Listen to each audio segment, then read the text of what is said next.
So that will give Coro the win here. And now we move on to our next match. This is going to be Kaiko versus Coro.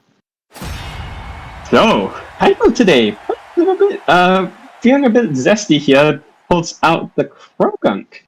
Now Croagunk's a character, for lack of a better word, he's just bad.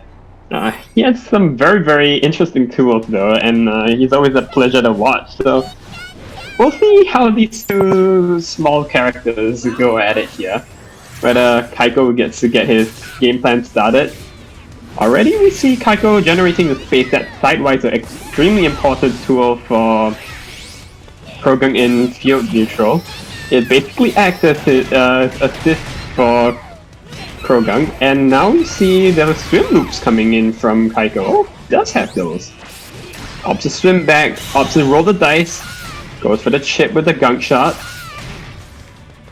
Ooh, 2x underneath the discharge. That discharge is a high. Coro gets in with the double T with a quick attack. Very good spacing coming out from Coro so far. Has yet to. Oh, we bear the gunk puddle interrupts the combo. That was a really, really good recognition coming in from Kaiko. And with the Mimikyu, he gets a triple gunk shot. This is excellent stuff coming in from Kaiko. Really understanding what his character has to do. Goes for the poison jab. Gets the gunk loop. Although I'm not sure that was quite a combo. I have to go look at the tapes again. But Coro, see, a little matchup unfamiliarity perhaps coming in from her. Oh, that's actually safe because you have one buff, Coro. Interestingly enough, Thief, the frame property on Thief changes based on how many buffs your opponent has. Very, very unique move. Kaiko trades in. This is definitely a favorable trade for him. Oh, but gets caught by Coro's Mimikyu. Coro tried to. Oh, he went for the double debuff Shoryuken there. That's the only true invincible reversal in the whole game. We have the loops. No Coro. Kaiko opts for the reset, and Coro MPS with the wild shot. Interesting option there. Is this a punish? No. Oh yes, it is. Apologies. Kaiko the swim loops here. Drops it unfortunately. But gets the reset into the 5YY burst, and that will be all she wrote for game 1. Kaiko, interestingly enough, seems pretty familiar with Croagunk. He's shown that he can do the swim loops, and he's completely locked. And frankly speaking, it did not look very fun for Coro there. Coro now instead opts to go for a bigger grappler, you know? If the small grappler doesn't work out, just go up in size. Go up the size shot, apparently. First time I've seen the Charizard coming in from Coro. We'll have to see if Kaiko understands how to play this match, because Croagunk is a rather low HP character. He can explode really quickly. Kaiko doesn't opt for the stuff there. I'll keep it patient. Jump X in field. Oh man, we already see the 50-50s coming out. No punishes from either side. Coro up to the fire move. Kaiko rolls the boulder. Goes for the 5XX. Gets a crit fire punch, but however, Coro was not holding down the fire punch, so he does not get a combo off of that. Level 3 gunk shot. Coro burst, doesn't want to take the chip here. No, just hovering right outside of Croagunk's range. That's Croagunk's really stubby range coming to haunt him. Gets the seismic tops. Coro opts to spend the burst here. Actually, this is quite possibly kill here. Let's see here.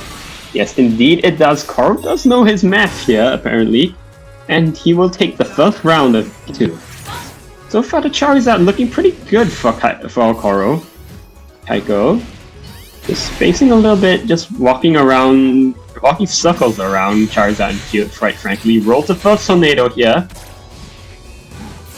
And we see the acupressure. So Kaiko wants to generate space to get the buffs and debuffs started. He wants to... Oh, very zesty options coming in for both players. Drops the swim loot, unfortunately. Kaiko calls Mimikyu. Is this... Yes, he jumps over. Oh, 8x coming in from Coro. Kaiko ups to the burst here. And we see huge whiffs from both sides. Oh, Kaiko was well prepared for that CA. Goes with one single 5Y just to test Coro's reaction. Finds Coro CAing and immediately goes into the burst. This will give one speed down debuff. That's actually pretty important here. It means that Coro's not gonna have a lot more trouble walking around in field phase. And that gunk shot here is definitely going to make a huge difference. Kaiko added S with a J jump X. And Coro drops the second round. Alright, we see the bomb planted from Kaiko. Coro gets into JX. Will he see the blender here? 5YY fire punch. Coro opting to keep it simple. 2X gets parried by Mimikyu. Kaiko flips aside, tries to go for the gunk shot. I think that was an input error. Level 3 gunk shot gets denied by the burst of Coro. Coro does not want to deal with anything. Not up to burst, surprisingly there. Kaiko going for the hard read of the 8x, and Coro just saying, "Okay, buddy, I'm just going to see that." So far, we see a little bit of poor spacing by Coro. Perhaps not quite comfortable with Charizard today. Kaiko gets this 2x knockdown. Stuffs the fire punch. And we see Coro with excellent defense here. Kaiko immediately mashes out with the poison jab. And now we see the RNG Twister starting here from Kaiko. Kaiko calls the Mimikyu for safety. And the tornado once again. Kaiko calls the burst, 17 seconds left on the clock. Frankly speaking, Kaiko can start running the clock now if he so chooses. Plants the bomb. He just wants to keep it so safe. And that's gonna be a punish. Excellent patience coming in from Kaiko. Coro found himself between a rock and a hard place there, and ends up getting checkmated by incredible resource management coming in from Kaiko. So, Kaiko 2-0 over Coro with the Croagunk. That's a little bit of a surprising result. But apparently, it appears that Kaiko has been putting in time into the Croagunk, so